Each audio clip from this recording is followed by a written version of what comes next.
You have a phrase like toxic masculinity. One thing I teach people is accurate language. So instead of using extreme words, let's be accurate. Extreme words lead to extreme emotions. Balanced, accurate words lead to balanced emotions. Take a word like toxic masculinity, and it implies that men are toxic. And people say, no, it doesn't. It means like the aggression is toxic. Well, then say toxic aggression. Aggression can be toxic for sure. That makes sense. I get that. But to imply that men are toxic just for being men, or for having assertiveness, or for having strength, or self-control. Self-control means me controlling myself, not allowing you or the outside world to control me. I think that's the essence of what we do as a human being. You must be some kind of therapist. My guest today is Dr. Christian Conte. He is a mental health specialist, an author of 12 books, and creator of Yield Theory, an approach to communication and emotional management focused on reducing defensiveness. He has worked with a range of people from inmates in solitary confinement to elite athletes, military, and first responders. Dr. Conte, welcome. It's great to have you here today. Thank you. Thank you for having me.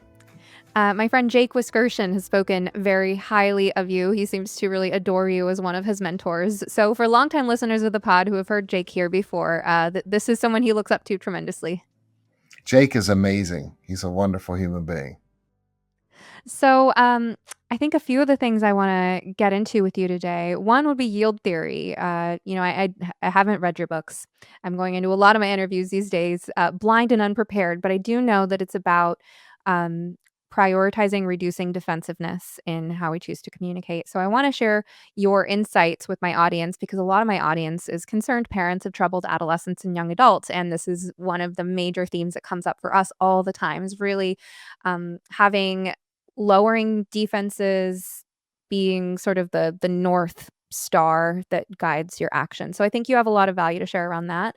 And then I'm also thinking maybe we'll get into some men's issues. You know, you've worked with a very masculine population.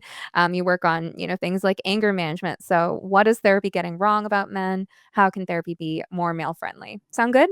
That's awesome. Sounds great. Okay. Well, to start us off, can you explain yield theory? Sure. So yield theory essentially is an approach to communication that entails meeting people where they are, getting around their fight or flight response, and speaking in ways that can be heard regardless of the intensity of the emotions present. So when you talk about the population you work with a lot, and the listeners as parents, we want so badly to speak to our children. We want our messages. We don't just talk to talk. We speak because we want to be heard. But how do we get around that defensiveness of our children, especially whenever it's coming from parents? We don't want to listen. And so how do we get around that? Well, that's what yield theory is all about. How do we get around that fight or flight response and actually communicate so that we can be heard? Did this evolve out of your clinical work? It did. It did. I essentially, the initial metaphor for it was this. It was back in 1998. I came out of a meditation, and I had this just vision of, if a car was going down the wrong way, and let's say you wanted to help that car go a different direction, it's going the wrong way, and you could hit it head on, and bam, you could smash into it. And sure, you'd stop it from going the wrong direction, but one or both of you is likely to get hurt. But what if you could meet that car where it is, maybe on at a merge point, at like a yield side, and join with the car. And now you're riding alongside it for a while. Now, this is just a thought experiment, but imagine that as you're both going in the same direction, that person says, hey, jump in my car, we'll save some gas. So now it's hypothetical. You got to suspend reality here. So you're in their car now. You're looking out the same windshield. You're seeing out of the same windshield they're seeing out of. And then over time, maybe they trust you and they say, okay, it's your turn to drive, and you can drive. And then you can start to steer them down a different path. So that was the initial thought. And then I was doing work going into people's homes. I was doing the type of therapy, would go into homes, you'd work with families, you're literally meeting people where they were. I was working a lot of adolescents who were highly resistant. I mean, I had experiences where I'd walk in and the young person would scream F you and run out the door. And that's what I started with. but I found a way to connect with people. And I recognized the value of getting behind people's eyes. So yield theory is ultimately, if you think about that beautiful statement, if you walk a mile in someone's shoes, I love that. But we take it a step further in yield theory and we say, imagine if you lived every day as that other person, had that person's cognitive capabilities, their affective range, if you had their life experiences. How can you say that you would have done anything differently from what they've done? It's easy from our egos to say, well, I wouldn't have done it this way, or I had it tough and I didn't do that. But that was with your cognitive abilities, with your life experiences. So when you suspend that and meet people where they are and truly try to see life behind their eyes, and it's really trying to see it, because the two central aspects to yield theory are humility and curiosity. So ego wants to have all the answers. I know, but humility says, I don't know. I'm still learning. Like, teach me about, well, we'll get into it later, but teach me about your side of the box. And then curiosity is not just saying, I don't know what's going on inside your mind. It's saying, I want to know. Teach me. I want to learn. So that's kind of I don't know, this maybe a yield theory in a nutshell. I think a lot of people these days are afraid of the elements of validation, mirroring, and empathy that you just described because there is such an epidemic in our culture of ego syntonic mental illness, of people over identifying with really dysfunctional patterns of thinking and behavior, and then that sparks a sort of counter response in people who don't wanna enable, don't want to, validate. They don't wanna give an inch, right? They just wanna correct the other person, they wanna disagree, and I see this show up so much in the parent-child relational conflict when I'm working with parents on empathy and mirroring and things like that, right? Because there is that sweet spot where you do have to meet someone where they're at. I talk about it as don't burst their bubble, try to understand the bubble, almost as if you're working with someone who's actively dreaming. And I don't know if you've ever been with someone who's talks in their sleep. Yeah. But or like working with someone who's actively hallucinating. You're not just going to say no, that isn't happening, right? You have to find that sweet spot, but people are afraid of enabling. You hit the nail on the head. That is so true. It's what happened. So I was trained in the 1990s, and in the 90s, we were taught we're not going to buy into someone's delusion. In other words, just because the person is, so I work in prisons and I do some intense work. And I remember one time I was working with a woman who was in solitary confinement and she was seeing 27 people in her cell. So the officers, other people were like, "Oh, this is ridiculous. Oh, she's faking or whatever, this and that." And I went up to her and I said, "I can't imagine what must be going on right now for you. Like, I can't imagine what it would be like to be in there and see 27 people. I want to be honest with you and tell you I don't see anyone else, but I can't imagine if that's your experience." And the balance is, can I lead with compassion but still keep firm boundaries? And you hit the nail on the head, because Jung called it a fancy term, enantiodromia. We go from one extreme to the other. So people think, well, if I'm going to be kind, that must mean I'm giving in. But I have found the opposite. In yield theory, we set incredibly firm boundaries. But from a place of firm boundaries, I can be as kind as possible. It doesn't mean because you're believing it, I have to believe what you believe. But I also don't have to mock it or laugh at it. I can say, yeah, I appreciate that's your side of the box and that's what you see. But I don't share that perspective. I don't see that. I was laughing when you were describing the traffic analogy because in my work, I also get these sort of bizarre visuals, you know, like I'll find myself just some metaphors I've used in the past week. I would say, normally I go around turning over stones, but I feel like with this situation, we're turning over dry little pebbles in the desert, or walking on a tightrope. Or I found someone talking about sparking a fire from like kindling with just a little bit of glowing coal on it.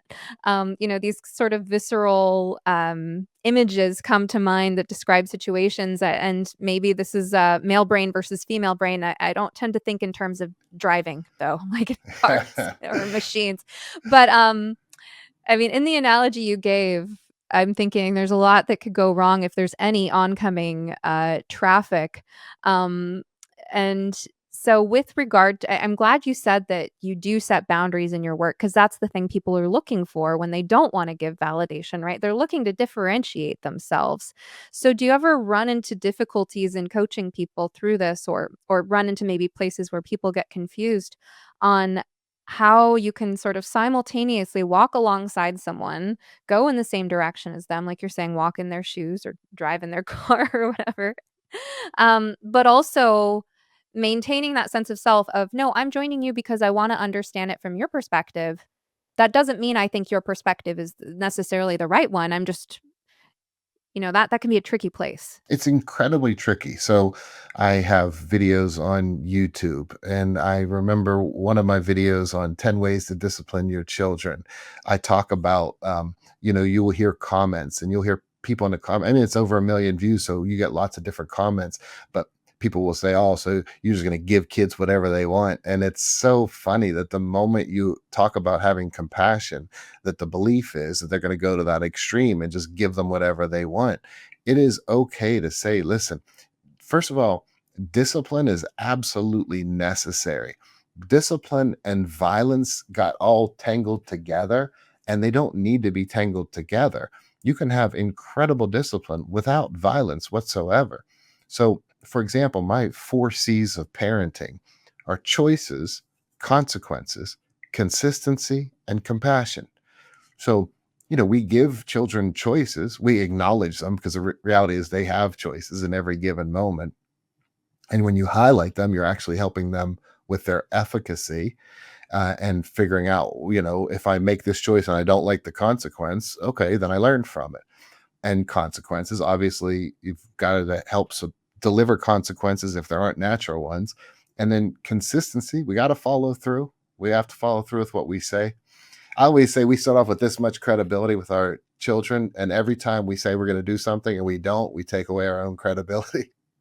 And that's the bad news. The good news is we can build it back up quickly. As you know, it doesn't take long. It just continue to be consistent, and you'll build it back up. And then finally, compassion. Our job as parents is to teach our children. Our children come into this world, they don't have the answers. They come in as a blank slate, and it's our job to teach them.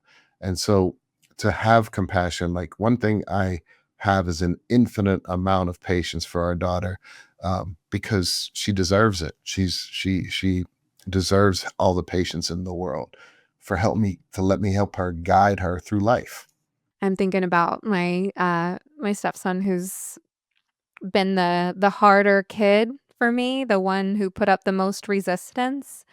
And I knew why he was putting up resistance because it's actually a healthy instinct in a child to resist the influence of a non-parental figure trying to come into your life, right? Sure. So, and there was some confounding variables we won't get into, but I think after a couple years of really just showing up and grappling with him and like I'm going to be here. I'm going to be here for the rest of your childhood. So, you get to decide what kind of relationship we're going to have. We finally rounded a corner where it's more rewarding than draining, and it's such a delight, but I think I can see all the struggles he put in my path, and how if I didn't have all the tools that I have from the perspective of being a therapist, how much I would have gotten tripped up, right? It's so easy to lose compassion for kids even though they are the most deserving because we have things that we need to take care of and we're trying to protect them and we're trying to help them and they don't understand it. Well, I think that what happens with so much in parenting is, so I didn't even start off with my tagline. I have this tagline I've spent 27 years, my whole career, doing, and that is, after working with thousands of people from all over the world in solitary confinement, the depths of some of the toughest prisons in the world, some of the best athletes in the world, celebrities on TV. At the end of the day, the world boils down to two kinds of people. That's it, just two kinds of people. So you have people who have issues, those people. And then you have And then dead there are those of people. us without issues. Well, and then you have dead people. So my tagline is there's people with issues and dead people. So we all have That's fair. issues. Like we all have issues. We all have issues. And the reality is that one of one of the biggest issues we run into is ego. And so ego is a big issue. And the same way that there are two types of people, I say there are two worlds that we live in. And this is something, honestly, that if I could reach into people's hearts who are listening and have you feel this concept, this is what I would have people feel. So the one world is what I call the cartoon world. And this is our world of shoulds. People should think, feel, believe, and behave the way I think they should. And then there's the real world, how people actually think, feel, believe, and behave. So I've spent the better part of over a quarter of a century teaching people how to align their expectations with reality.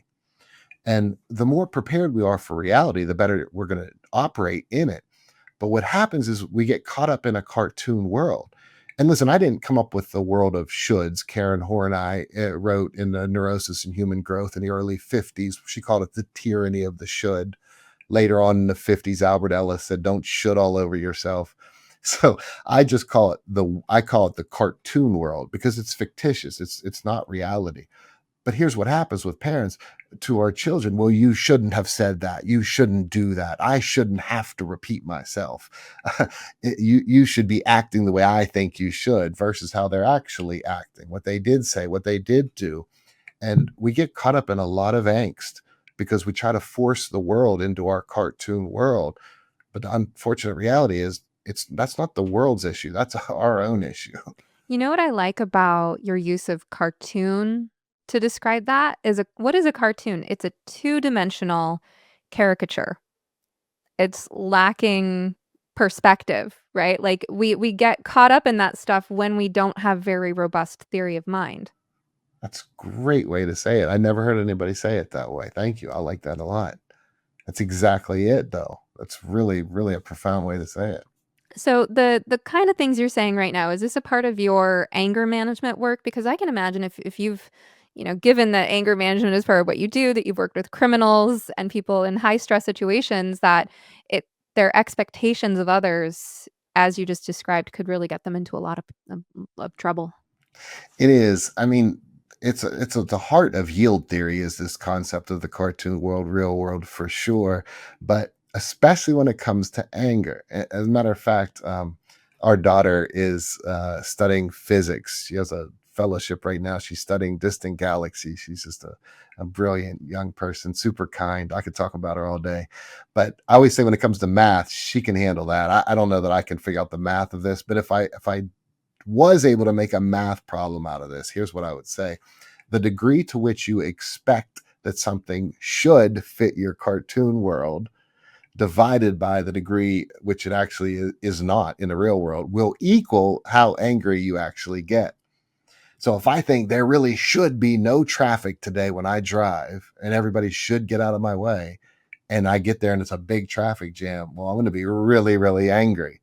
But if I say, I'd like there to be less traffic, but it's not the end of the world if there is, well, I'm not going to be as angry whenever I encounter traffic. And that is the reality for everything. And yes, you are right. I definitely specialize in working with people convicted of violent crimes. And I've dealt with some of the most dangerous individuals in the country. But this has to do with everyone, you, me, all of us, every time that the world doesn't line up with our cartoon world. However angry we get is how much we're trying to fit it into our car. But I'm logical, I'm rational, so my cartoon world should be correct. Has nothing to do with logic and ration. It has to do with whether it's actually happening or not. Well, and I think the hard pill to swallow is that other people's worldviews also seem logically consistent to them too. They don't seem logically consistent to you, but they do to them, and that we're not as rational as we think, right? I mean, I've worked with highly intellectual people. I'm remembering a conversation where, someone was talking about their deeply cherished beliefs that they were very certain were just the objective truth. And I was trying to get this parent to see how, your child also has the same type of rigidity about a belief system that you and I agree is untrue. But do you see the parallel here? Do you see that there's a rigidity and a very intellectual defense structure here? And eventually we got to kind of the heart of the why. Like, what's the emotion driving why these beliefs are so important to you? Can you let the other person see more of that? But I think when we like to see ourselves as rational actors, it's those are the two blind spots, right? It's that other people also see themselves as rational actors, and that we're all choosing our beliefs based on what suits our emotions and our worldview, right? So much so, it's actually neuroscience. So Robert Burton wrote in his book on being certain. He studied the brain scans 35 years, and what he saw was that the part of the brain that lights up when people are certain is the same part of the brain that lights up when we're emotional. So whereas we would love to say, no, I'm certain this is logic, it has no emotion, you're actually being emotional. That's just neuroscience. It doesn't matter what you think or how strongly you're attached to your belief. No, my beliefs are for sure. Um, the more attached you are to what you believe, again, the angrier you get when anyone tries to refute that. But the reality is, if and ask anybody on the world, I speak all over. I always ask people, how many of you believe you still have more to learn? 100% of the hands go up all the time. People love to put lip service to that. But I always say, if you really believe you have more to learn, then why is it the moment someone disagrees with you that you get defensive? If you really believe you have more to learn, then why not the moment someone disagrees with you seek to see what maybe they're seeing something that you're not seeing. Maybe there's a point to learn here. But the answer is because we don't really believe we have more to learn unless you really challenge that ego. We think, nope, I don't have more to learn. I don't know.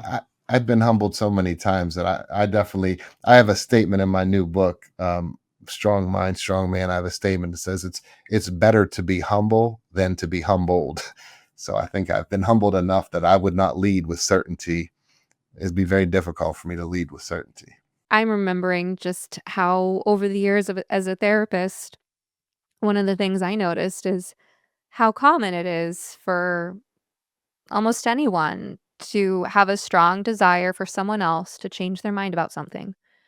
If only he or she could see or understand this or that, And and then I would sort of compare and contrast in my mind, like, the frequency with which someone is showing up in my office saying, "If only I could get this other person to understand the truth the way I understand it," compared to the frequency at which people themselves had those humbling moments of realizing that something they considered a deeply held belief, something they believed to be absolutely true, might not be true.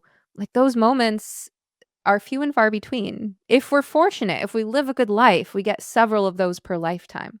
I don't know, maybe more for some of the most open-minded and humble people in the world, but I can think back. I mean, maybe this is just a testament to my ego, but I could I could think back on very particular moments in time where I actually changed my mind about something in a profound way. And so then I would kinda notice, I was like, "Wow, this is interesting." So many people having this fantasy that it should be so obvious to this other person to just change their mind about something. Yet, would the same logic apply to them? Do they think it's that easy to change their own mind? Yeah, I mean, I think that's it. I think people love to say that they don't like hypocrisy. They don't like hypocrites. But if you don't like hypocrites, then that means you're willing to challenge, and you say you're open minded, you're open to learning, you're willing to learn, then you have to be ready to, in any moment. It doesn't mean that you can't have a belief. So, from my perspective, like I would consider myself a Zen Buddhist, and we practice non-attachment. In fact, non-attachment is a integral part of yield theory. It's one of the seven fundamental components. And to practice non-attachment doesn't mean that you can't have beliefs. You can believe something. I'm just really open that if in the next second you say something that shows me that belief is inaccurate, I'm willing to say, okay, I'm not that belief.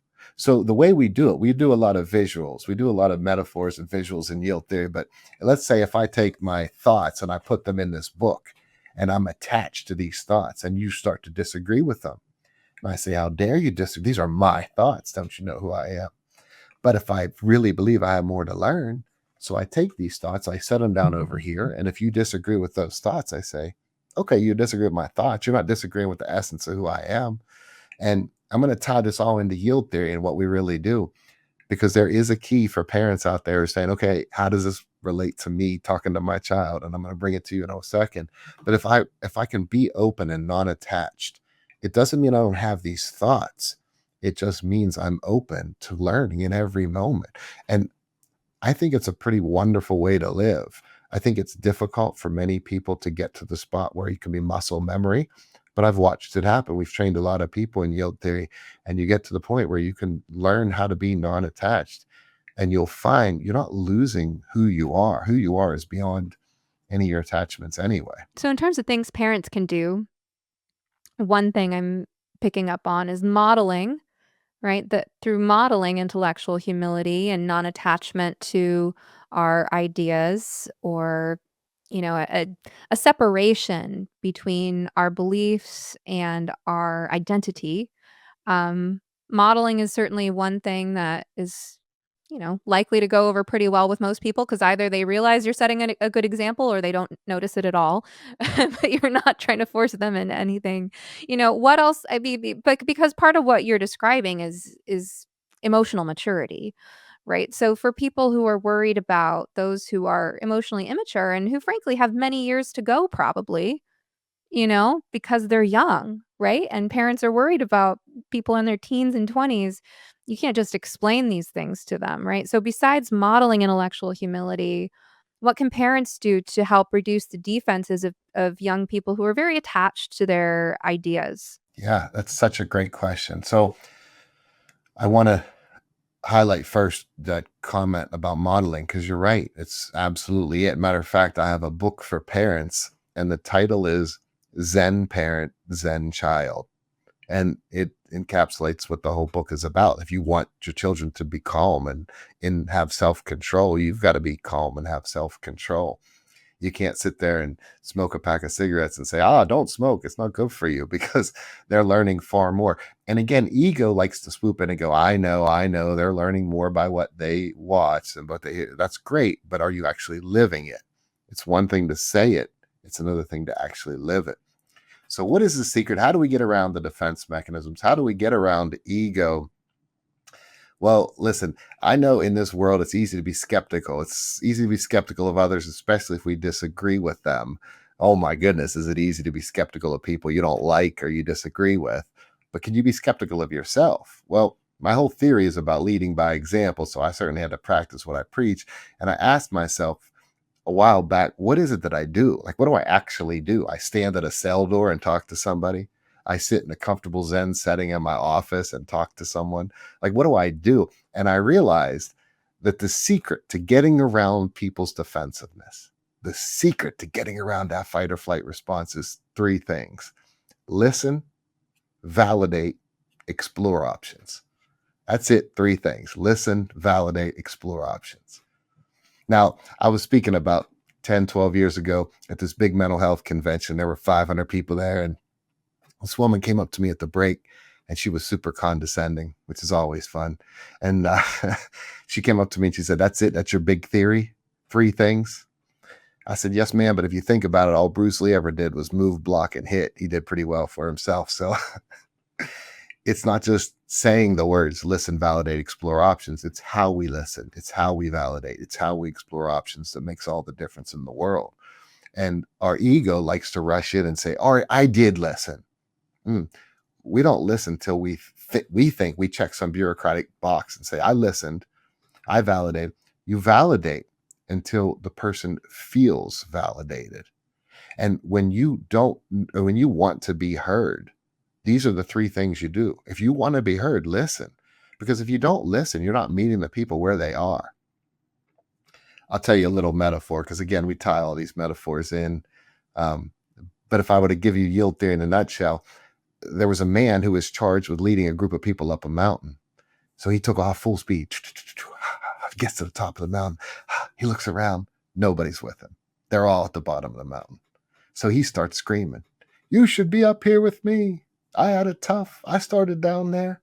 And he's going on all his logic and reason. But the truth is they can't even see him, let alone hear him. So he becomes known as the fool on the mountain. And if he really wants to lead those people, he only has one option. He has to have the discipline to leave where he is and go meet them where they are. And that might sound like some far off tale in a distant time long ago. Actually, I wrote it, but I like to make it sound like it's from far off time. But the reality is, it's every time you and me, every time we talk at somebody without meeting them where they are, every parent who talks at your child without meeting your child where he or she is in that moment, we're no different than the fool on the mountain. Timing there. I think it's easy to forget how in the moment adolescents are. So, example of a situation that came up recently to illustrate your point. I had worked with a mom on basically a script for how to address a particular issue with her daughter. And I might have maybe not done enough work around, like, the timing of the script, because then she came back the following week and explained how she approached her daughter right when the daughter was feeling proud, relieved, and accomplished. And I was thinking, "Oh, oops. You approached her in a moment that she was feeling good, and then you made mention of the fact that she's ever felt anything other than good." And to an adolescent, Right. when they are feeling good, the last thing you wanna do is remind them that they have ever felt anything other than good, Right. because they're just so in the moment, and Right. and their ego is so fragile, it's developing, so all those moments of feeling good about themselves, they just kinda have to cling too tightly, right? So, Right. yeah, meeting someone where they're at, it sounds like this really abstract concept, but we're talking literally about the moment. Yes. What is Yes. their The mental moment. state right now? The moment. So think about this. Like, the way I teach this concept is, if a bear walked in the room right now, our fight or flight response would go off. Just immediately, our amygdala send a message, adrenal glands, boom, cortisol, adrenaline. I'm either going to fight this bear, freeze, or flee. And in the same way that this is crazy. This is neuroscience in 2025.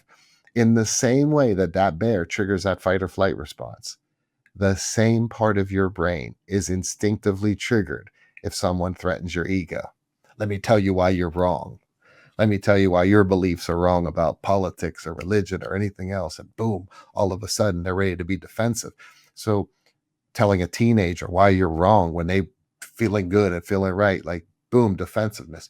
So how do we get around that? First, again, you're meeting them where they are in this moment. Like, for example, think about how many arguments you've been in because you or a loved one was hungry.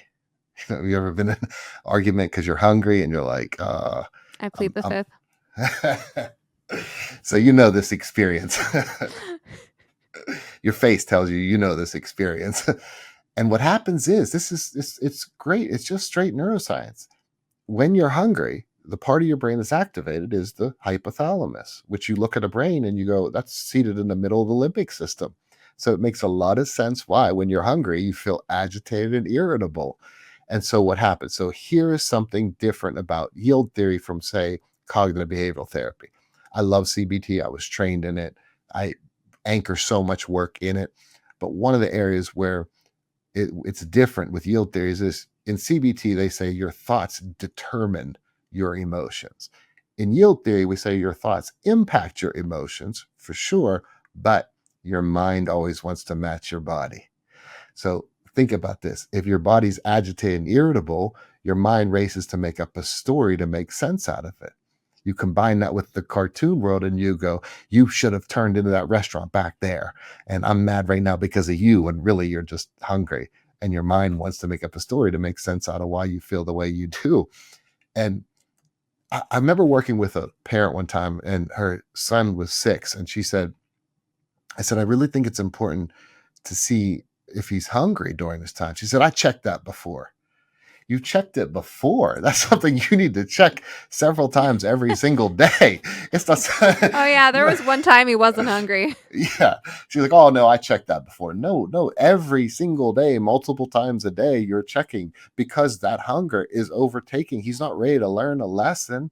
Like, most people who study counseling know Maslow's hierarchy of needs. Well, if you're on an island, you study it usually as on an island. If I'm on an island, what do I need? Well, if you don't have food or you're worried about safety, you can't sit down and do long mathematics because you're worried about food or safety. But the truth is that even in a healthy, high functioning family, if your child's really hungry and their brain is thinking about hunger, it doesn't matter if you have this profound insight to offer. Give them a sandwich first, then be ready to offer that insight. And so you hit the nail on the head with the word you use, timing. It's really is timing. Yeah, I think this is part of how issues compound exponentially in families where there are some neurodivergent traits. Because a lot of the people who come to me for guidance, their kids have, like mild autism traits. They're in the spectrum, right? Big spectrum. A lot of, people at kind of the lighter end of the spectrum, you question, like, is autism really the term that we're looking for here? But in any case, one thing we do know about people on the spectrum is there are some differences in terms of processing speed of signals from the body, right? So, emotion regulation is not that different from physiological regulation, right? We learn to receive and interpret cues from our body about how we're feeling. And then what does that tell us we need to do to address the feeling? So, I end up in these situations where like kids aren't eating all day, right? Because they're not noticing their hunger signals. Right. Unfortunately, it's up to the other people in their environment to notice how those people behave when when they have low blood sugar or something like that. Right. You're so right. And so I'm guessing you work with a lot of parents who feel at times, which is natural for their ego to kick in and be like, I shouldn't have to keep doing this. I shouldn't have to keep reminding this. But unfortunately, if you do, you do. That's the reality. Well, and sometimes unfortunately you're there because you did something to create this situation. Like with autism, for example, with kids with behavioral issues, let's put it this way. Kids with behavioral issues, their parents have to make a lot of sacrifices to get through the day. So I would say especially on the more extreme end, right? When you have like serious impairment, um, there are just only so many power struggles you can afford to have in a single day. And then, multiply that over years where you learn to pick your battles. And then you end up with these really dysfunctional, very enabled, entitled teenagers, and adjusting the boundaries from there is hard. So I don't mean to sound like I don't have compassion for these families because I do. It's hard, Oh, but it's incredibly, yeah, but it's incredibly, and to be in the spot where someone is. Again, that's why I always say put myself behind someone's eyes. It's easier to say from training and a background and experience, oh, this would be really helpful to do. It's difficult if you had that stuff.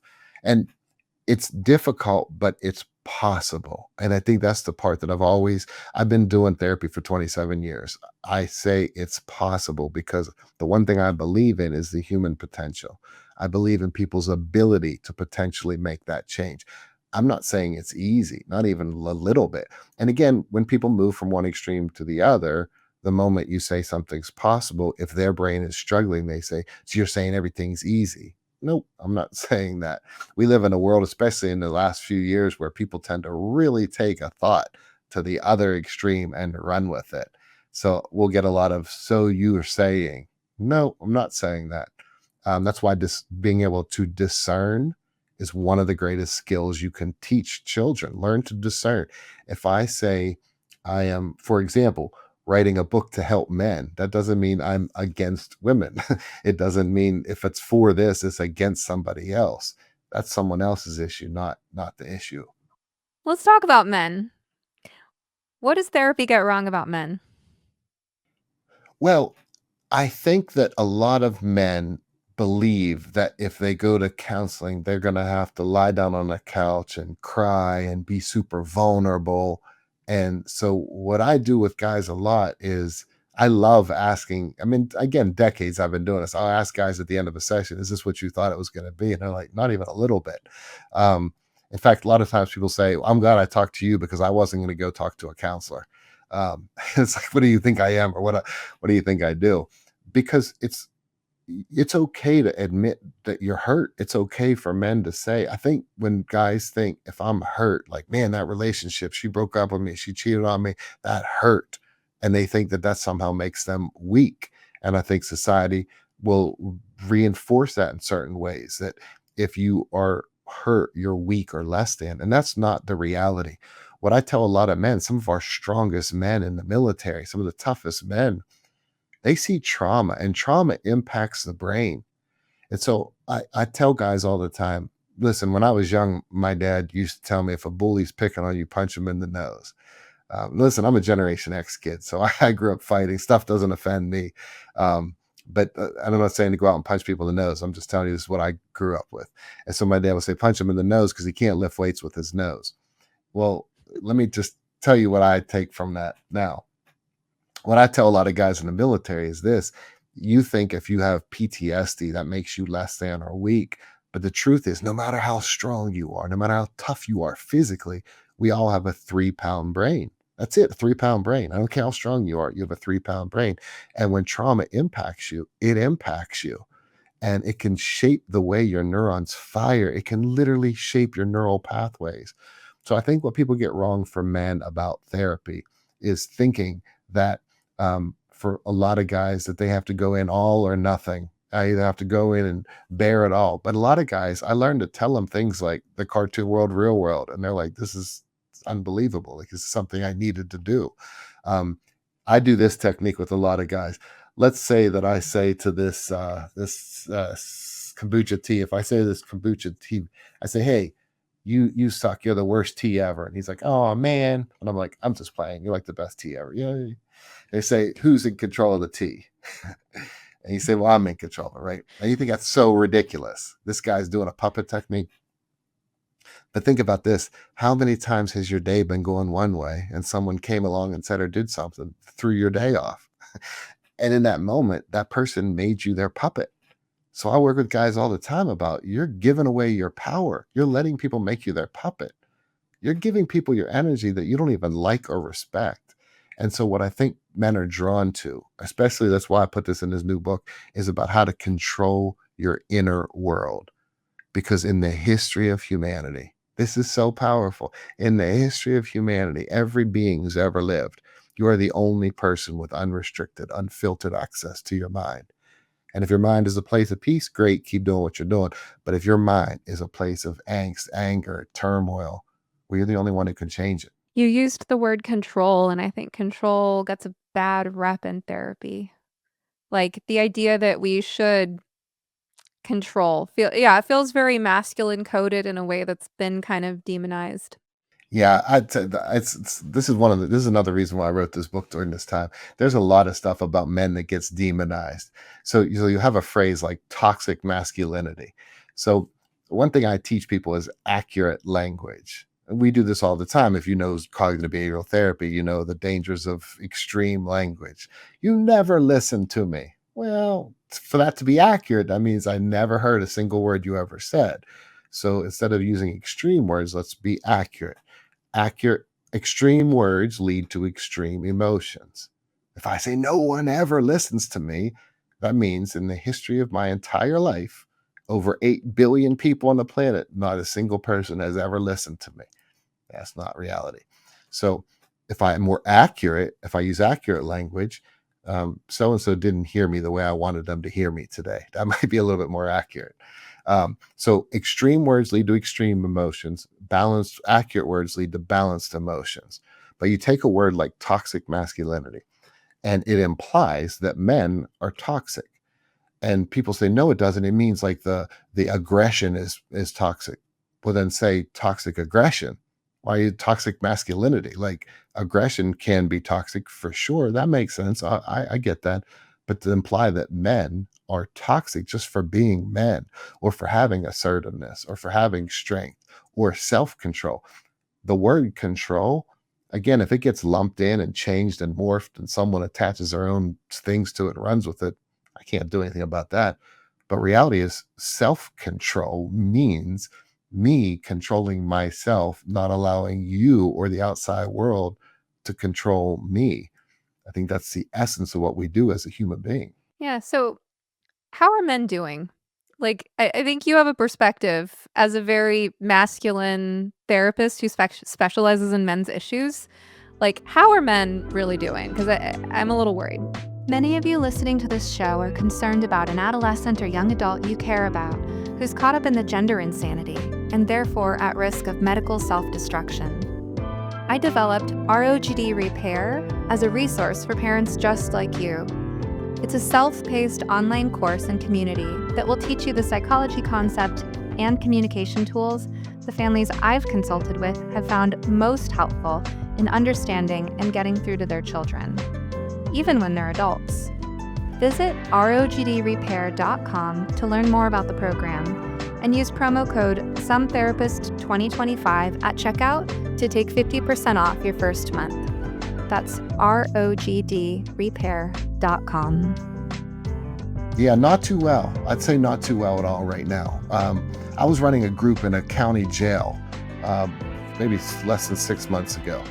And you cannot make this up. There was a man in the group saying, I feel like, man, like we're not even really allowed to be heard. I feel like this is what he was saying. There was a woman who was a higher ranking official that happened to be stepping into the group for a few moments. I thought she was going to sit on the whole group. She cuts him off and she goes, "Oh, no, you don't. Don't start playing victim." I was like, he's literally saying that men don't feel heard and can't say their opinion. And he shut down quickly. I thought she was joking. I promise you, I thought she was joking. So I chuckled. I was like, and she was like, no, he's not going to go on that tirade and play victim. Maybe he played victim in the past. In that moment, he was expressing a thought about men not being able to express themselves and literally got shut down. So instead of staying to process, she was like, well, I got to go anyway. It takes off and leaves the group. So I looked at the guys afterward. We left. I was like, I don't even know if that was intentional. I don't know if that was designed to help you grow. Let's just pretend it was. What can we learn from this? But for men to be talking about wanting to express themselves and get shut down, that doesn't mean, and again, discernment, saying, I don't feel like that guy saying, I don't feel like men always get a chance to be heard, wasn't saying I'm innocent of everything I've ever done. That's not reality. So again, the skill of discernment helps someone be able to differentiate between what he was saying and what maybe someone thought he was saying. I don't think men are doing well. I think men don't believe that there's a space for them to express themselves. I think I'll give you an example. Many men will say, I ask young men, hey, are you meeting somebody? How are you doing? Like, because I think it's kind of neat. When I was young, I had to have the courage to go up to my wife. I'm thankful I did, because we've been married for 25 years this year. But back in my day, we had to go up to, back in my day, I'm 90, but we had to go up and actually talk to somebody and have the courage to say hello. Young men and young ladies nowadays, they do so much on the phone or whatever. But I asked this guy, he said, no, you can't even look at a girl in the gym. If you look at a girl in the gym, she's automatically accuses you of this, and that. And so they feel berated. So they shut down and they go like, well, I'm not going to go up and say something, because if I say, heaven help, I say, you look nice, you're working hard, because now I'm looked at as I'm demonized. And so I think there's a big barrier that a lot of men are just shutting down. They're shutting down because if they talk about something, their problems aren't as bad as someone else's problems. That's the narrative they get. So they just go inward. And look, suicide is high. Addiction is high. People struggle. And I have pretty profound groups that we do. And a lot of them I'll do because I do a lot of work in the prison system. But I say that because people's projections are, oh, these are just a bunch of tough guys that don't care about it. No, these are tough individuals, but for the grace of God go I. Like, they've been through tough paths to get there. Again, no excuses, because here's what happens when you go into prison. I'm glad you asked that. I appreciate I can hear myself being excited about speaking about it. So thank you for the opportunity to talk about it. But people say when you go into prison, you're either going to go in and be a hug-a-thug, which means, oh, everything's fine, you shouldn't be in here, it's not right, or you're going to be lock them up, throw away. So people don't know what to do with me when I get there, because I have all this compassion, but I'm all about consequences. Like, some people need to stay in solitary confinement the rest of their lives. That's a fact. Like, on the outside, if you've never been in a prison, you get to make up whatever make-believe thought you want and say, oh, that's cruel and unusual. Yeah, but I know people who raped and tortured every cellmate they ever had. So who are you putting them with next? So So we have these extremes. You're either hug a thug or this. No, that's not reality. Reality is there's a balance. We can honor and go in depth and understand what's going on with men, but at the same time, still set firm boundaries and still say there are natural consequences. People ask me sometimes, why do I go onto death row and spend time with people when what hope is there? Well, first of all, what I say to a lot of life in Pennsylvania, we call them lifers. If you're an inmate and you're in prison for life, that's the term, lifer. So why do I spend time with lifers? Well, these guys have a lot of energy for the rest of the prison. And so what they do and how they carry themselves, how they move, how they set the tone for the culture reverberates to the younger men. And so many people go into prison, learn how to be a better criminal, and just leave. And so I've had some really profound groups with lifers. Matter of fact, one time, I'll stop after this, but I just got to tell you this. One time we went in, Secretary John Wetzel, he was the head of the prison system in Pennsylvania for like the longest running secretary, something like 10 years. And Ray Lewis, he's an NFL first ballot Hall of Fame football player. He and I had a podcast together. We did 100 episodes called Tackling Life. And Secretary Wetzel let us go into the prison and do it in a maximum security prison. So we have a podcast live from there. And it was a great episode. But I think what the audience and what people wrote to us for years and talked about was how they couldn't believe how the men sounded, what they were really like. And I said, because you have projections of what you think men are. You have projections that you build up in your mind. But when you actually talk to people, you see that we are all human. We all have issues. And again, that doesn't shortchange anything. And some people need to be behind bars, and that's a fact. But that doesn't mean we can't still go inward and learn about men. On a lighter Sorry. note, Thank you for coming to my TED Talk. no, just on a lighter note. I mean, you saw me chuckling when you were talking about the gym, and I was wondering if you know Joey Swole. No. He makes these videos. He calls him, I think his social media subtag or whatever is like CEO of Gym Positivity. Yes, I know it is. Yeah. So Joey Swole, he finds all these videos where women film themselves in the gym to catch some guy on the sidelines ostensibly looking at them inappropriately so they can be like, look at this guy being a creep while I'm working out. And he does a great job of calling these people out. Like, other people at the gym are not accessories for your social media content for you to rake them over the coals and make them look like creeps just because they're wondering why you're filming. Yes, I do know him. He's great. Yeah, he's great. I've watched several of his videos. With these lifers though, I mean, working in the prison system with all that compassion, I'd imagine you've probably had some tough lessons about the types of criminals that learn to exploit compassion versus the ones who are actually there for help. Oh, so much. So one of the things that I teach, I train officers. So I train officers, and one of the first things I teach them is how to avoid being manipulated. And the two types of officers that are the most easily manipulated, the first have really low self-esteem. So they're looking for their self-worth from someone else. And so people who study human behavior all day long, if you're incarcerated, you have all day long just to watch behavior. And there are young people studying psychology who will never be as effective as people who just watch behavior all day long. And they understand how to manipulate people. So that's the first type. If you have low self-esteem. So I always tell officers, you've got to get your worth inward. You cannot be looking for it outside because it will be quick. And the second are those who are really attached to what they believe. It's a piece of cake. The more attached you are to what you believe, all I have to do is be like, man, you're right about all that stuff. That other group, that other people, oh, they're so dumb. I can't believe them. And all of a sudden you go, yeah, I am kind of right about that. Yeah, I am right. My side of the whole aisle is correct about everything. Yeah, this guy's not that bad. And subconsciously they start to really get you. And again, the more attached you are, believing you're right and you need to be right, that's the easy way to manipulate somebody. And that's the tough pill for a lot of people to swallow, because sometimes guys they act tough. And there's a difference between being tough and acting tough. But the guys who act tough will be like, yeah, I'm not going to do this or that. But then they can't let go of what they believe. So they don't know what to do. See, to be humble takes strength. It takes strength to say, you know what? I do believe in something strongly, but I'm genuinely open. I might not have the answers, or my perspective can be challenged. That's a big difference.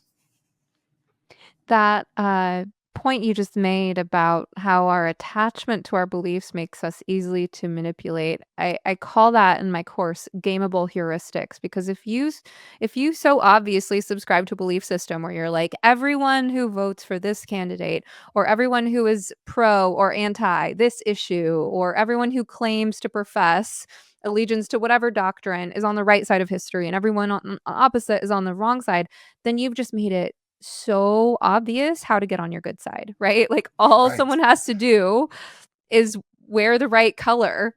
All they Right. have to do is signal to your tribal brain, "Oh, I'm part of your tribe. Yes, I believe the same things that you decide all the good people believe." And then you're in. And then they're not vigilant, they're not Right. perceptive. You've let them in. It's a Trojan horse. And you want to hear something really that could be a gut punch for a lot of listeners is I've worked with politicians who not only know that about their people, but will play that up. And around their circle, they'll be open about it. And the people listening right now think, yeah, that's probably the other side. And unfortunately, I've worked with people on both sides of the aisle that have done that. And it's just when you have experience and you're on the inside, you see things, it's a different world. But yeah, I've watched people be really attached to somebody and really buy into what they're saying, having no idea that that person literally laughed at the constituents and go, this piece of I got them. They're like the easy ones. And it's unfortunate, but it's reality. Again, the more attached people are to needing to be right and having their perspective be the definitive one, the easier they are to manipulate. I'm so glad you're teaching that and sharing that with people, because again, it comes back to, so what can we do? We've got to be humble. We have to recognize. I had a martial arts teacher when I was young as a teenager, and I remember every time that I thought I got good, he would have me stand up in front of the class and do some kick that I would inevitably fall on the ground, and he would laugh.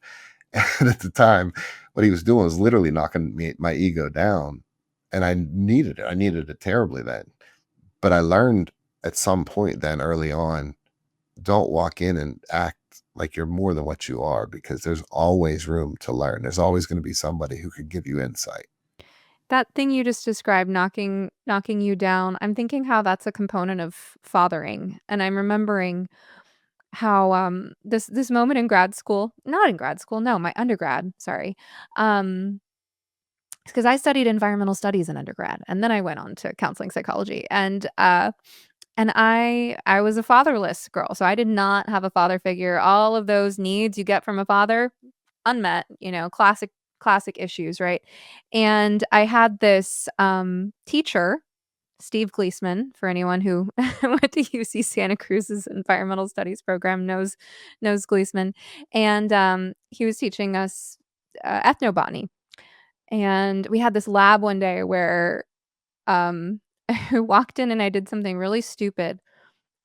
There were these jars of flowers around the room, not decorative or ornamental, but it was spring, and we were actually learning to identify plant families by their flower structure. And I saw the one sitting on my desk, and I just leaned forward and stuck my face in it. Well, guess what it was? It was stinging Hmm. nettle. Oh, wow. So I just stuck my face in a stinging nettle plant. And he didn't react. He wasn't nurturing, he wasn't kind. He just rolled with it. He said, "Urticaceae. Erts, don't it?" And that is how I will never forget the family name for the stinging nettle family. It's Urticaceae, and it Erts. Or to Casey, and it Um, hurts. and That's it an was just awesome like lesson. such like a dad joke, such like a fatherly way of like teasing. And, this is just like one example of the types of thousands of experiences I missed out on as a result of being fatherless. And I'm wondering too if like this sort of poking and prodding, so for example, in our family, um my youngest stepson likes to play ping pong, and his dad said, "I'm never going to let you win.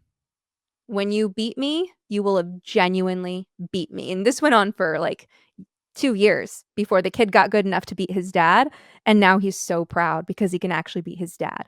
And, I just see these examples of, like, the way that that sort of tough love and poking and prodding and teaching you as if you are stronger than you think you are is such an important part of how men show love in masculine ways. And I'm wondering, back to the conversation about, like, are men okay? And, like, what is therapy not understanding about men? I'm wondering your thoughts on that. Yeah, first of all, I love that in ping pong. That's how I taught my daughter as well, and Oh, she's cool. phenomenal at ping pong. That's just a great sport. I think it's fun to play. But and then when it comes back to men, so what I tell men is this: like, listen, I've been teaching meditation for decades, but when I was 20 years ago, walking into a prison and talking about meditation, I would have been like, I'm not saying anything about this. I'll do it myself, but I'm not going to talk about it. But now in 2025, oh my goodness, like I literally do meditation with people in solitary confinement. Anybody who's been in maximum security prisons knows that's the loudest area of a facility usually. I work with elite athletes, Olympic professional athletes. We do meditation. Fighters, UFC fighters, I work with. We do meditation. Here's the thing: as sure as push ups are a direct one-to-one correlation, you do push ups, you get stronger chest muscles. As sure as you do that, if you sit in stillness in meditation, your brain will operate more effectively. And I teach that kind of down to earth, hard hitting neuroscience to say to men, this isn't about fancy fluff. If you hold stuff in, it's going to impact your health. Your blood pressure is going to get higher when you don't know how to deal with the stress that you're experiencing.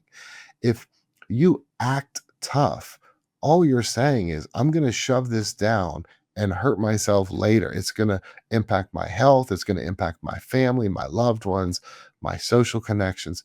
If you don't take care of yourself, it will impact others and the world around you.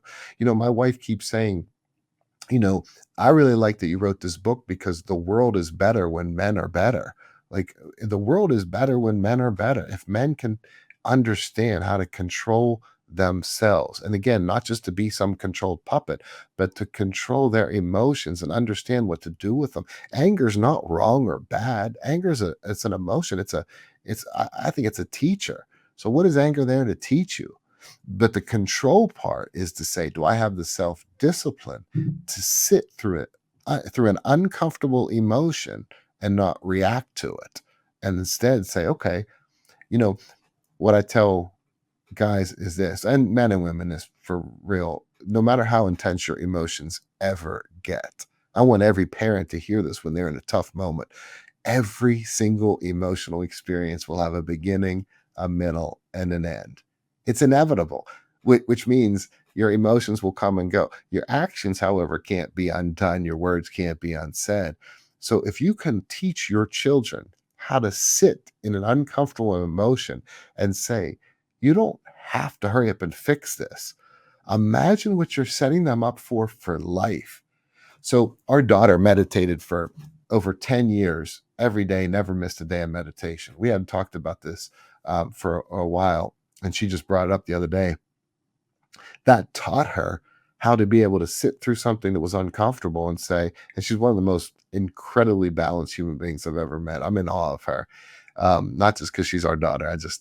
She's a phenomenal person, but she's able to have this experience to say, you know what? I don't like this experience of this emotion I'm having right now, but I know it's temporary. It's going to pass. And so she can make choices in a more effective way because she understands every choice has a consequence, every choice. And so and this kind of comes to how you were talking about how men and fathers can frame this for their kids. It's okay to, for instance, when I was young, my mom didn't know about what I was doing when I was boxing, but my dad was taking me there and watching it. Like he understood I had to get punched in the face to learn how to get punched in the face. It's not probably fun to watch your kid get hit, but guess what? I'm gonna learn defense, or I'm gonna keep getting hit. And so it was a great lesson for me to learn how to fight. And he would teach me, like he would teach me how to block, and I'd have to stand there and watch it. But I'm so grateful. I learned that. Like, I'm so grateful. So can your parents? I remember one time our daughter came home, it was in junior high, and she was upset because she hadn't done well on a quiz.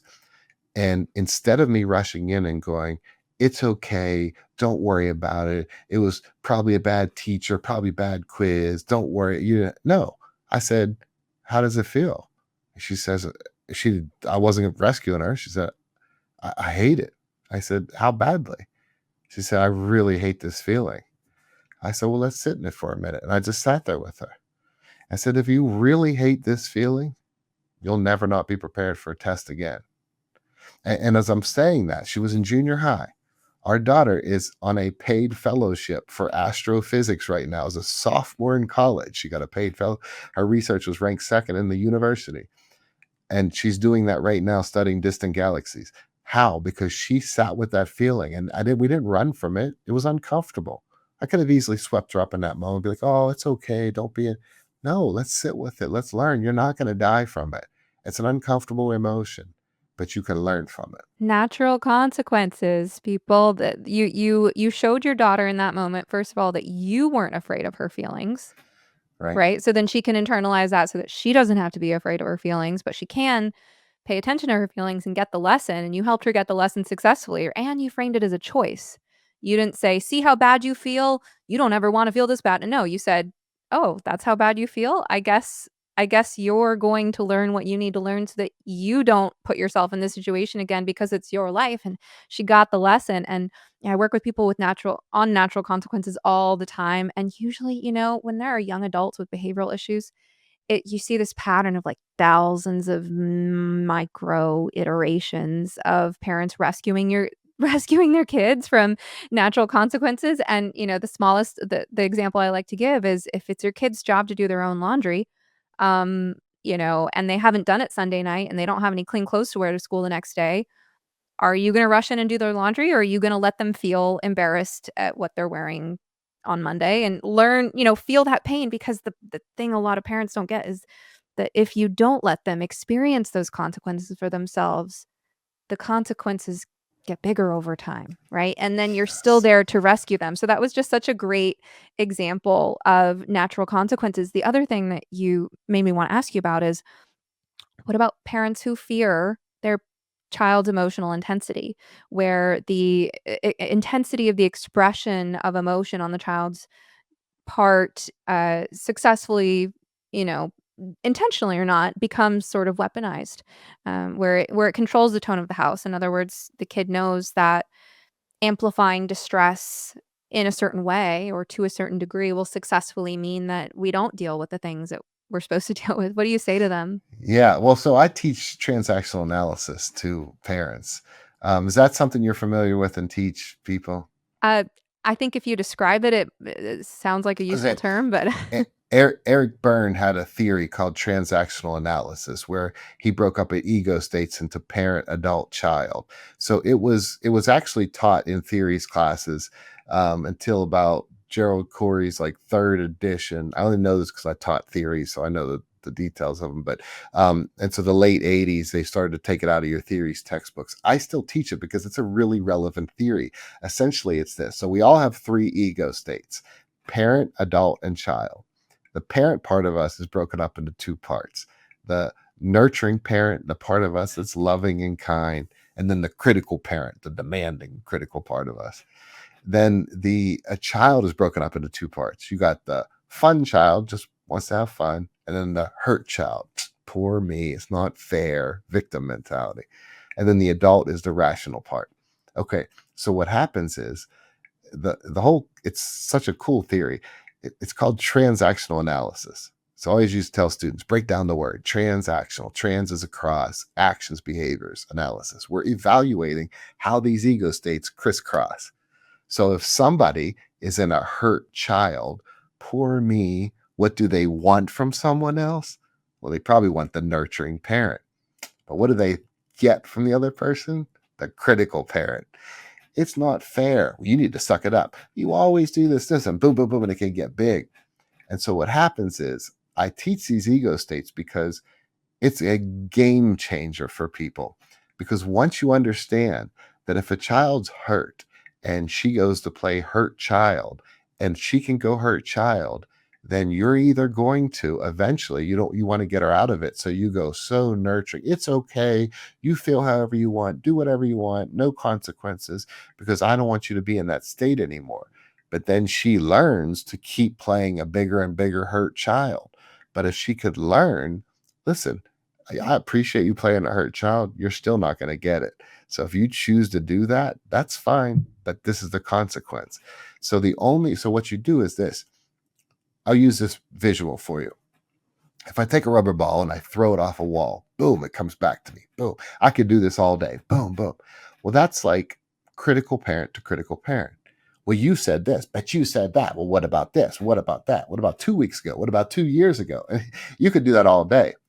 But if I take that same rubber ball and I throw it and there's a couch there, it sticks in the couch.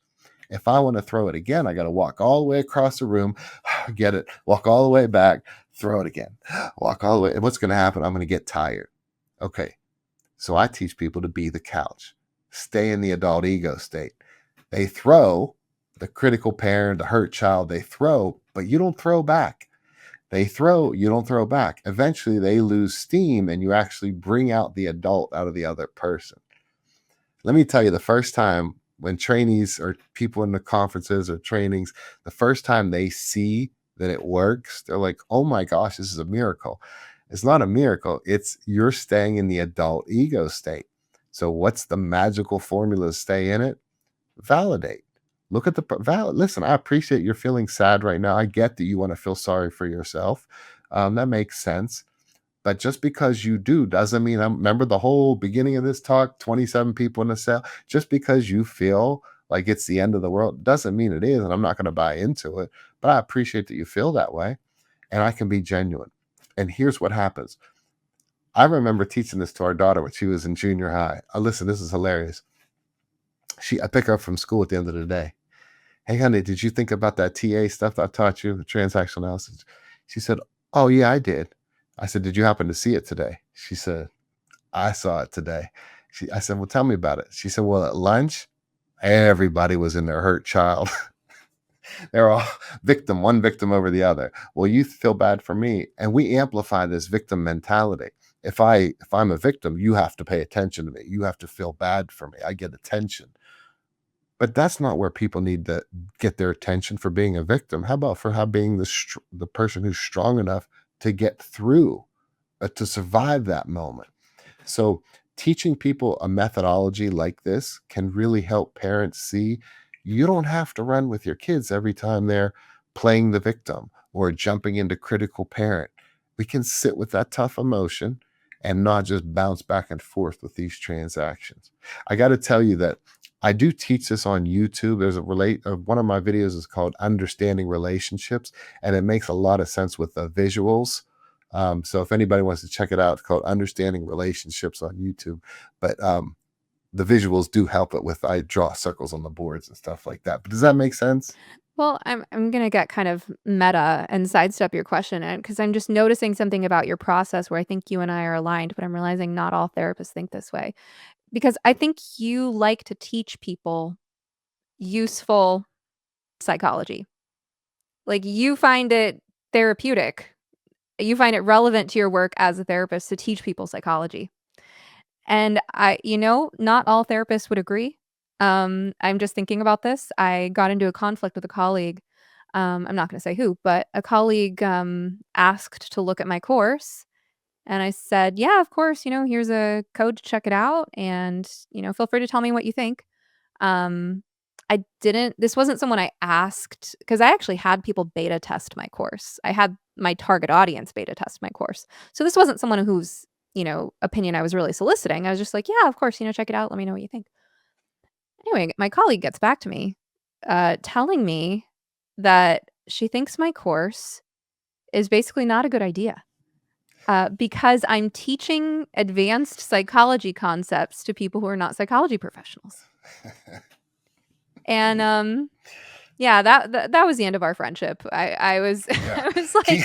I was like Keep that knowledge hidden. Keep that knowledge hidden to yourself. feel free, when I say, like, feel free to let me know what you think, I mean, like, constructive criticism, not telling me the very foundational principle is flawed. And, the interesting thing is, like, everyone who actually does my course says it's really helpful, and they're not psychology professionals. They're people who I'm treating people as intelligent enough to learn some stuff from my field, Yes. and Yes. but I just, like, I mean, her criticism was that it's, like, above people's heads or something like that. So I think that is purely a projection on her part. I think it comes from insecurity. If we can keep the field of psychology, this hidden, mysterious thing, then it makes us more valued and important. And I think that's BS. Like I think that knowledge is for everyone. I've spent my life devoting making really esoteric subjects super simple for people. When I was young, I was pushed academically a lot, and I will never forget. I was in high school. My dad had me read G.W.F. Hegel, and it's such complex stuff. I remember reading the first paragraph. It was so convoluted that I said to myself, I remember slamming the book down. I was like, when I get older, I will never make things this complicated for people. And I have, it was like core memory. Like I spent my career taking subjects. Like I threw out the word earlier, enantiodromia. Sounds, if you're studying Jungian analysis and you want to be like, oh, I study analytical psychology. Great. You know what it means? It means to go from one extreme to another. In is with, anti's opposite, dromedary is walking. It literally means you're walking in the opposite direction. There. Now, everybody who has a secret to this fancy word just understands it. We don't need to make it mysterious. People make it mysterious when they want to put themselves here and other people there. This is for all of us, the knowledge. And so I definitely have spent my career trying to make things super simple for people. And I'll tell you some funny story. So I was in a prison and I was teaching Murray Bowen's family therapy. And so I was talking about the process of differentiation. So just really quickly, in case this is, if you're just listening to this, we all start out enmeshed with our family system. And it makes sense. Our mother tells us, hey, that banana's edible, that blanket's not edible. Okay, so we're enmeshed with them. Okay, that means if mommy says it, it's right. And then she tells you, well, believe this about the world. And you're like, okay, she was right about that banana and blanket thing, so I'm just going to believe it. So we're really enmeshed. In fact, if mommy's scared, we're scared. Eventually, we at some point want to break out and become our own person, or what's called differentiation, to become our own person. But along the way, many teenagers disengage. They go move away from home. They don't call their family. They disengage. But when they disengage, they convince themselves that they're this differentiated, or they've become their own person. But the reality is that if you talk to them about their parents, they are emotionally reactive in 2 seconds, which means they are still as emotionally enmeshed as back then. So I was drawing this diagram and I had Venn diagram here. And then I take those circles and I split them apart for the differentiation. And then in the middle, I drew this disengagement. Well, I was teaching this in a transitional housing unit. So these guys were convicted of different crimes, but they were all getting ready to go back into the world. Well, there was a unit manager there, and she said, I don't know why you're teaching this stuff to these guys. They don't understand it. Flash forward about an hour and a half into that class, and there was this big guy standing up, and he was going, hey, doc, you need to move this disengagement bubble needs to be over enmeshment. We need to keep it not out of the middle, it needs to be. And they're arguing over where to draw. And I was like, you know what, my man, you're right. And since then, I actually changed the diagram for where I put it. And I'm thinking these guys are arguing about differentiation and disengagement and enmeshment, and they're understanding it. And it's not this esoteric subject for other people. It's a subject that can come alive for anyone. I believe as a teacher, I was a tenured professor before I left that world. And I loved the teaching part. I didn't like the bureaucracy stuff, but I loved the teaching part. But my colleagues, so every year I taught master's and doctoral students, but once a year they put me in an undergraduate class. We'd try to recruit for our counseling program at the University of Nevada. So we'd have 200 kids in the class. I'd be running up and down the auditorium, standing on desks, doing all kind of stuff because the kids' attention span was not long. And my professors, especially the undergraduate professors, colleagues, that say, these kids' attention spans, they're terrible. I was like, yeah, but aren't we paid to teach those kids? We're not paid. We're not paid to teach the imaginary kids that have dialed in attention spans. We're paid to teach these kids. And so my job is not to stand there and be the fool on the mountain, talk about how everybody should think, feel, believe, and behave the way I do. It's to actually meet people where they are. And the same is true with this stuff. I love what you're doing with that course. Like you said, we just met on this podcast, so I don't know your work, you don't know mine, but it sounds like it's phenomenal. If you're breaking down subjects and teaching them to people, great. Make them accessible to people. So I teach in my course differentiation, enmeshment, boundaries, and what this means if you're parenting an adolescent or young adult child. So as an example, I explain how we have boundaries and rules for different reasons. Some of them are about protecting ourselves. Some of them are about guiding our child in terms of what we think will be best for them in the long run.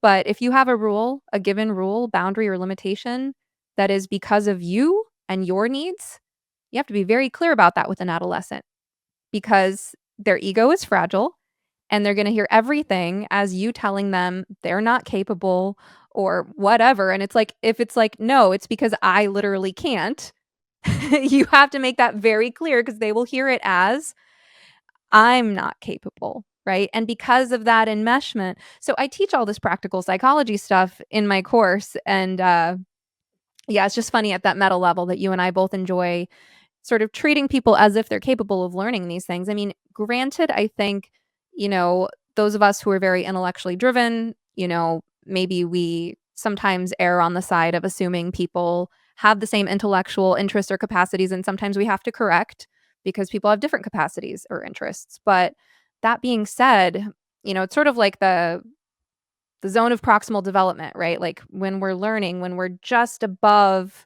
where we're capable of operating, that's when we get the most growth and fulfillment in life. So, yeah, just because someone doesn't have a degree in psychology doesn't mean they're not. I mean, and the thing is about psychology, especially this relationship stuff, it's terminology that describes things we all experience. So, it's not like some esoteric field like underwater welding, which is, by the way, a field that I just learned exists in the last like week, right? It's not like knowledge that belongs to people who do much different things than we do. It's like knowledge that applies to our own experience. It's just fleshing out the terminology, right? Yes, I could not agree with you more. I think, of course, if you're driven toward intellectual subjects, you have to pay attention to if the other person wants it. But that's not what you're saying. Like you're like obviously you have information that can help people. Why would we keep it as this mysterious information? Like, oh, I can't tell you about that. I often phrase yield theory as psychoeducational. So for example, what I would do was out west, I had a center for people convicted of violent crimes. And in California, I don't know how it is now, but back in the day, this was a long time ago, but guys would get out of prison they would be convicted of a violent crime. So they would go to prison or jail, and they would get out. Then they were mandated to 52 weeks of anger management that they had to pay for out of pocket. So you can imagine how angry people were.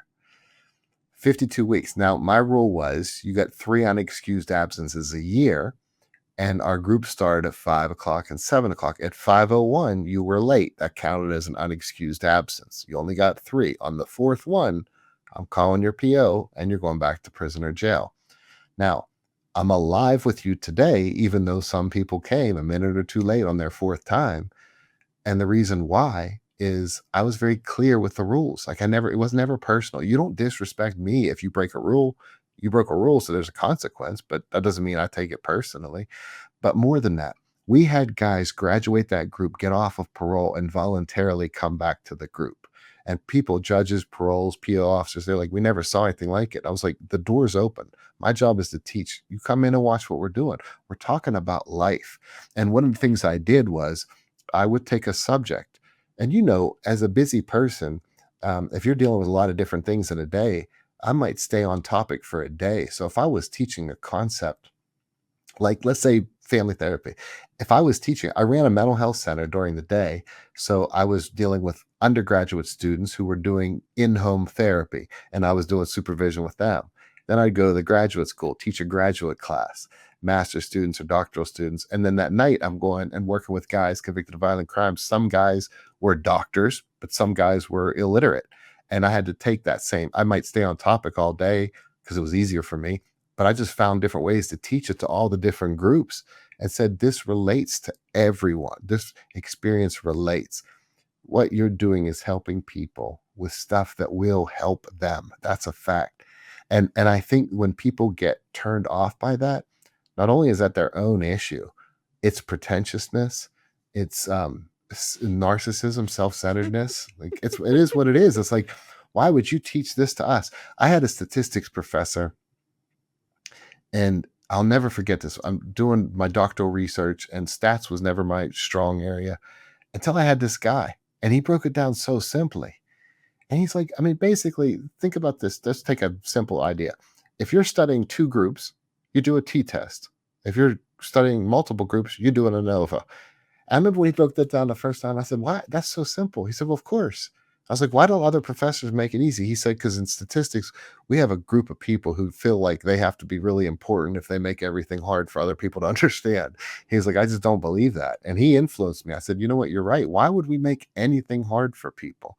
So I'm backing you up with what you're doing. I think Thank you. yeah, I think that colleague was struggling with some pretentiousness that I Take don't that, vibe with. person I have conflict with. Yes, Dr. Conte agrees with me. 100%.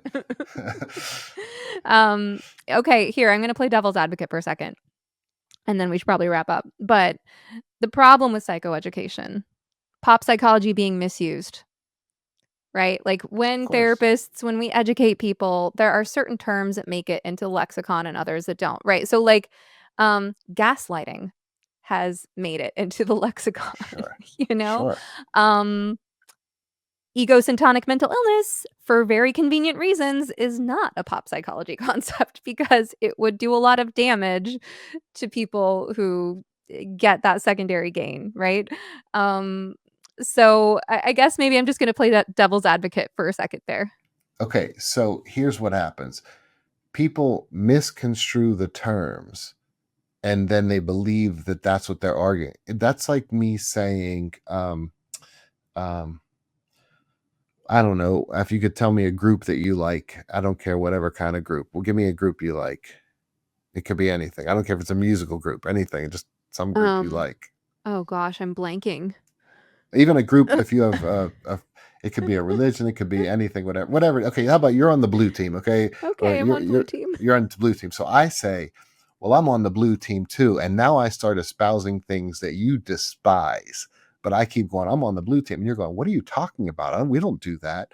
I take it and I morph it. But just because I'm loud and I keep saying it over and over again, what do politicians do? They know that if you hear something 5 times, you are likely to believe it. Doesn't matter if it's true.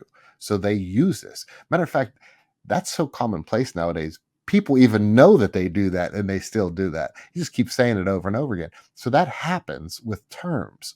So yes, there are people who are not very well grounded. They don't know their subject well. One thing that I was really passionate about as a professor, if I was training counselors, is you have to learn the field well.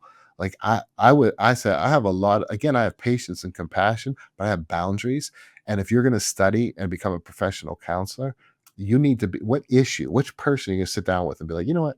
I didn't study your issue. I was busy that week. I went out with friends, so I didn't study. No, you better know all of it because you're dealing with life and death issues. But people take these concepts and they skew them, they turn them into something they're not, or they try to weaponize it, like that concept of gaslighting. So now anybody acknowledging anything could be construed as that, and that's not what it is. So someone doing it wrong doesn't take away from the legitimacy of what truth is. Truth is still truth, no matter what people are doing out here on the front lines. My blue team metaphor sucked. I wasn't happy with that at all. But my point is, if you take something and you skew it, then you try to say that's all of it. It's not. But honestly, that's why transactional analysis wasn't taught in your graduate school, because over time it became popularized.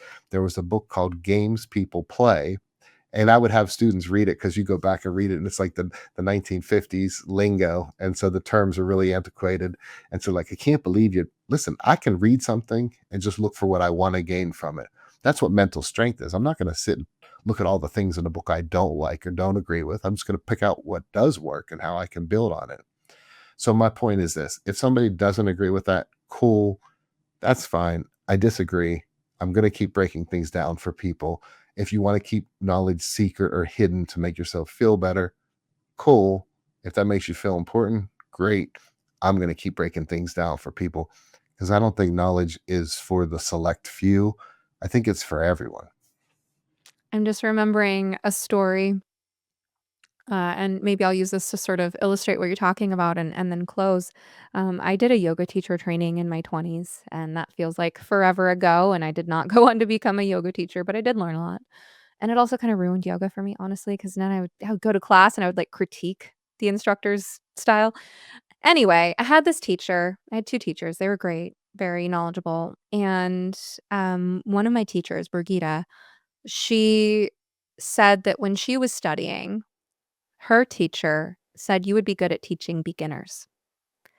And at first, she took that as an insult until I believe he explained to her, no, you have to have mastery to be able to teach things to beginners, because you have to know it from the inside out and be able to teach it from the ground up.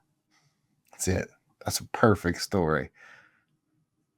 If I was in the mic drops, I would say that's a good mic drop moment. All right. Shout out to my old yoga teacher, Brigida, from way back when. Anyway, Dr. Conte, it's been such a pleasure. I really enjoyed our conversation. I sincerely enjoyed our conversation. I feel like there's a lot more that we could talk about. We could go in a lot of different directions with that. I'm really grateful to meet you. I think that what you're doing is fantastic. I'm saying that sincerely.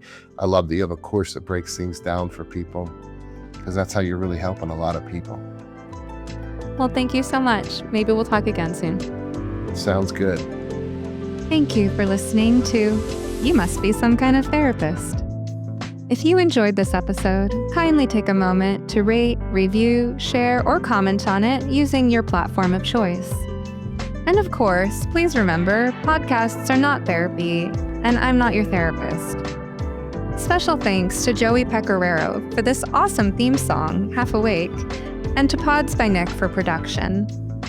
For help navigating the impact of the gender craze on your family, be sure to check out my program for parents, ROG Repair. Any resource you heard mentioned on this show, plus how to get in touch with me, can all be found in the notes and links below. Rain or shine, I hope you will step outside to breathe the air today. In the words of Max Ehrmann, with all its sham, drudgery, and broken dreams, it is still a beautiful world.